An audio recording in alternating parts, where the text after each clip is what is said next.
Ainsi donc, nous avons vu comment arriver à sélectionner le cellule. Parlons à présent de la prédisposition de données dans une cellule. De deux manières ou de manière générale, les données à introduire au niveau d'une cellule sont de deux types, je dirais trois.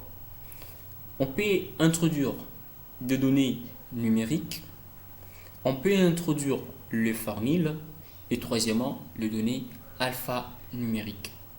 Et ici, dans le groupe de ces données alphanumériques, on se rend compte qu'il y a des types de données.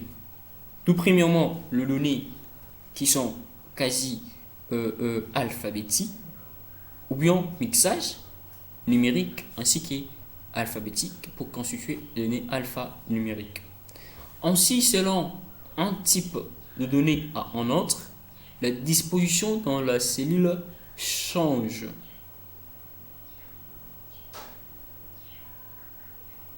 La disposition dans la cellule change.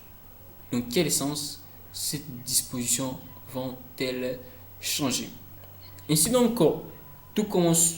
Premièrement, commençons par la manière dont s'affiche le données numérique. Lorsque vous saisissez une donnée, si cette donnée est numérique, la tendance serait soit elle s'affiche à droite ou encore à gauche de la cellule. Ainsi, les données alphanumériques ou numériques, données alphabétiques ou encore alphanumériques vont se situer à gauche de la cellule. Vous voyez comment est-ce que ça se situe.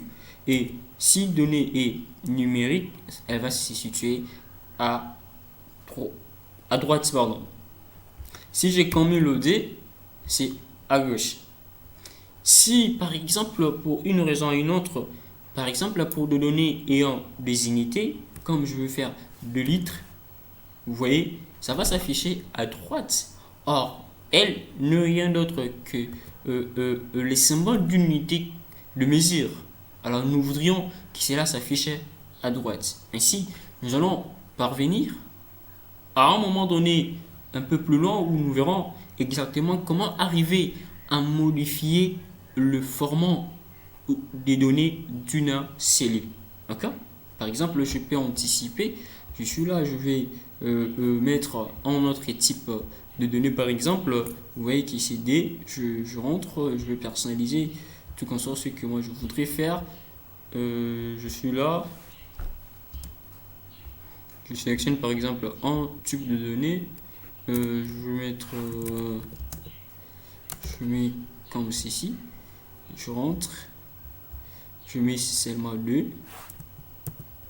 Je remets seulement 2. Vous voyez qui c'est revenir à cet endroit. Mais si je vois là, vous voyez que le contenu c'est déjà D. Et ainsi donc, vous voyez que le format est personnalisé parce que je venais d'effectuer une personnalisation me permettant de changer en fait le format d'une donnée dans une cellule. Ainsi donc, cette partie s'arrête à cet